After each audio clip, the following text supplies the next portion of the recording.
Assalamualaikum warahmatullahi wabarakatuh. Saya Dewi Sartika, mahasiswi Keperawatan Pembina Palembang. Di sini saya akan menyampaikan beberapa materi yang diberikan untuk memenuhi tugas keperawatan medikal bedah. Salah satunya yaitu asuhan keperawatan gagal ginjal kronis atau GGK, dan kedua asuhan keperawatan infak miokard atau serangan jantung. Baiklah, untuk materi yang pertama yaitu asuhan keperawatan gagal ginjal kronis atau GGK. Gagal ginjal kronis adalah sindrom klinis yang disebabkan penurunan fungsi ginjal yang bersifat menahun, berlangsung secara progresif dan cukup lanjut. Hal ini terjadi bila laju filtrasi glomerular kurang dari 50 ml per menit.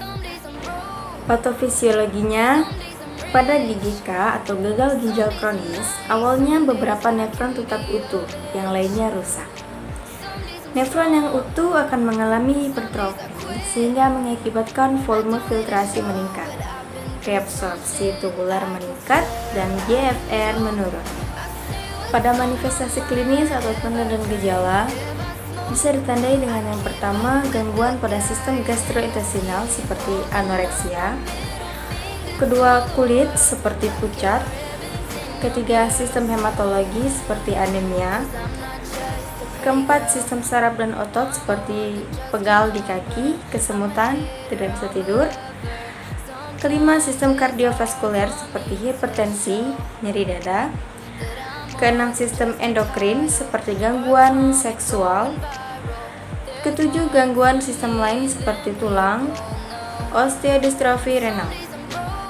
Etiologinya, penyebab gagal ginjal kronis yang pertama yaitu penyakit ginjal obstruksi dan infeksi, kedua nefropati diabetik, ketiga ginjal polistik, keempat hipertensi esensial, kelima glomerulonefritis lupus dan glomerulonefritis kronik.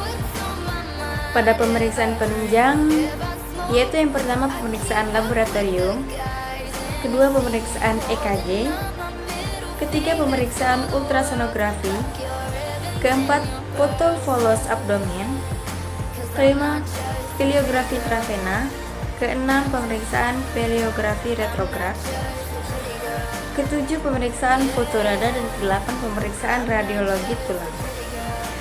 Baiklah, lanjut untuk materi yang kedua yaitu asuhan keperawatan infak miokard atau serangan jantung. Infak miokard mengacu pada proses rusaknya jantung akibat suplai darah yang tidak adekuat sehingga aliran darah koroner berkurang. Patofisiologinya, penyumbatan koroner, serangan jantung, dan infak miokardium mempunyai arti yang sama, namun istilah yang disukai adalah infak miokard atau IM. Pada manifestasi klinis atau tanda dan gejala, yang pertama, nyeri dada seperti dengan adanya angina. Kedua, berkeringat. Ketiga, pada pemeriksaan fisik didapat muka pucat. Kemudian takikardi dan bunyi jantung bila disertai gagal jantung kongestif. Pada pertimbangan gerontologis, pada menula mungkin tidak mengalami nyeri tajam yang berhubungan dengan infak miokard. Karena menurunnya neurotransmitter yang terjadi sering proses menua. Sering terjadi nyeri tidak khas seperti di dagu, pingsan, dan juga dapat terjadi. Pada penatalaksanaan medis, yang pertama itu istirahat total, kedua diet makanan lunak atau saring, serta rendah garam bila ada gagal jantung. Ketiga, pasang infus. Keempat, atasi nyeri. Kelima, oksigen 2-4 liter per menit. Keenam, sedatif sedang seperti diazepam. Ketujuh, antikoagulasi. Dan kedelapan, streptokinase atau trombolisis. Jadi kesimpulannya, infak miokard atau serangan jantung adalah suatu keadaan nekrosis otot jantung akibat ketidakseimbangan antara kebutuhan dan suplai oksigen yang terjadi secara mendadak. Penyebab paling sering adalah adanya sumbatan koroner sehingga terjadi hipoksia miokard. Baiklah, mungkin itu saja yang dapat saya sampaikan. Lebih dan kurangnya saya mohon maaf.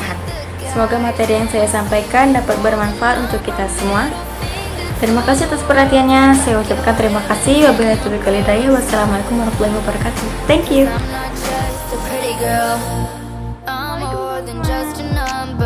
I'm a hater, I'm a lover. Sometimes it's hard for me to show.